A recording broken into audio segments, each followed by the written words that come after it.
We have a very concerning development to report on today coming out of Syria. The Associated Press says, quote, casting aside U.S. concerns about aiding extremist groups, Turkey and Saudi Arabia have converged on an aggressive new strategy to bring down Syrian President Bashar Assad.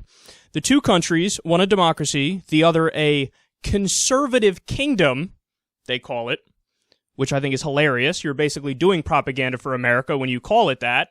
In reality, let's face it, it's a theocracy governed by Sharia. So no need to dance around it. If they talk about ISIS, they're quick to say, they're Sharia, Sharia, Sharia, they're doing Sharia. But when it's our ally Saudi Arabia, conservative kingdom. Oh, it sounds so pretty, right? Sorry, I digress. A conservative kingdom have for years been at odds over how to deal with Assad, their common enemy. But mutual frustration with what they consider American indecision has brought the two together in a strategic alliance that is driving recent rebel gains in northern Syria and has helped strengthen a new coalition of anti-Assad insurgents. That is provoking concern in the United States, which does not want rebel groups, including the al-Qaeda-linked Nusra Front, uniting to topple Assad. So do you understand what this new development means? Our top allies, Turkey and Saudi Arabia, have decided, yeah, why don't we team up with al-Qaeda and topple Assad? How about that?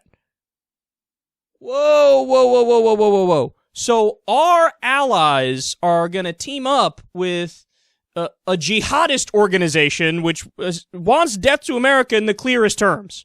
Our allies are going to work with our enemies in order to bring down somebody who is also in a stated way as our enemy, but we're more neutral to now because we see who he's fighting.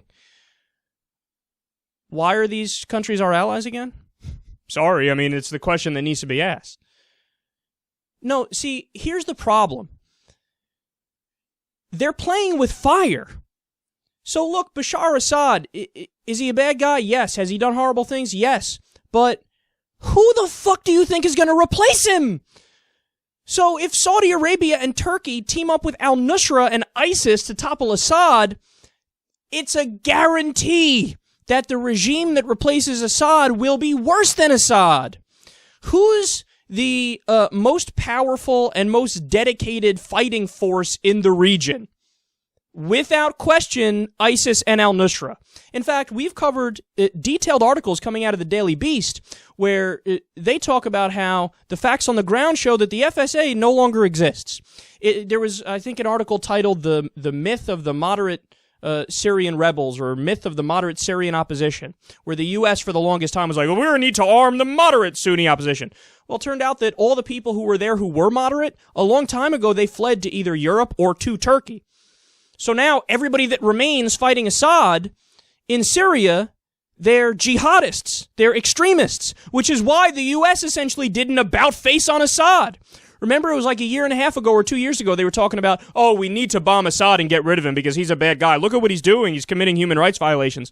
Then, like a year after that, they were like, oh, did we say bomb Assad? We meant, when we said get involved in Syria and fight in Syria, what we really meant was let's be allies with Assad so we can fight ISIS, because ISIS is fighting Assad. We flip sides in the conflict.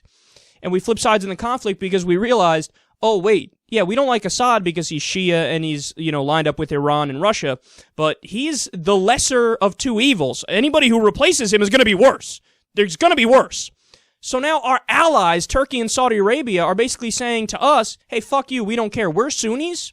Our allegiance is with Sunnis. So just by virtue of the fact that Assad is Shia, we want him out of there.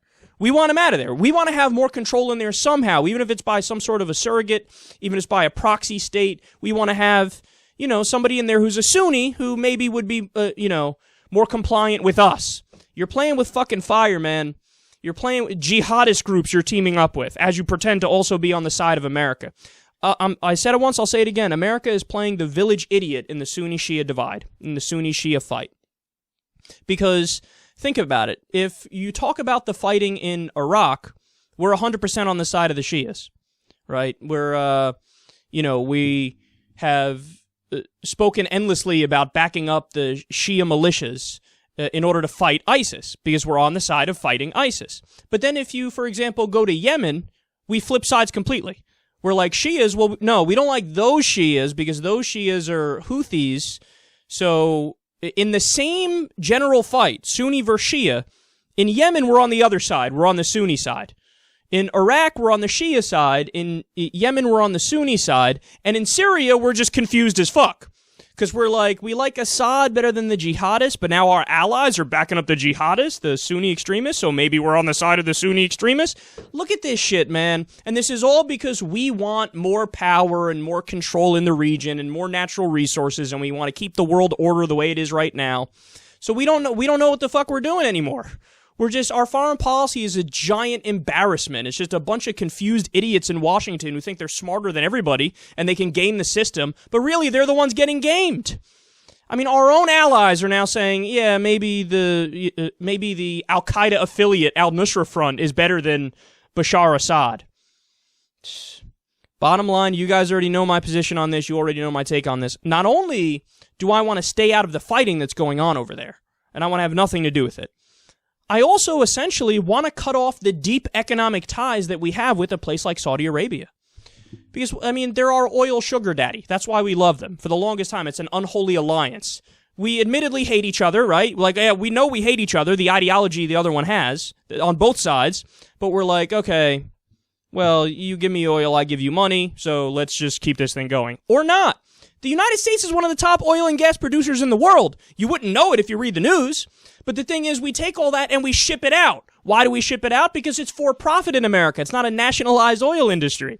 So we can't decide what to do with it in a rational way. We have to go by the whims of fucking idiot multinational corporation leaders who are, leading to terrible foreign conflicts because we're so dependent on foreign oil, because we ship all of ours out. I would do a total realignment, man. I would make it so that we cut off our dependence on foreign oil. All the oil and gas we produce here, why not consume it here? Why not depend on no foreign oil? How about we just consume the shit that we create and even bolster our economy in the process as we cut ties with the fundamentalist Sunnis? I know, but I'm the crazy one because we need to just keep up with the same deals that we've had for the longest time, even though they make no sense today and is contributing to basically a global downturn and violence all over the place. So there you have it, man. Our top allies are going, yeah, maybe we can team up with Al-Qaeda. That makes sense.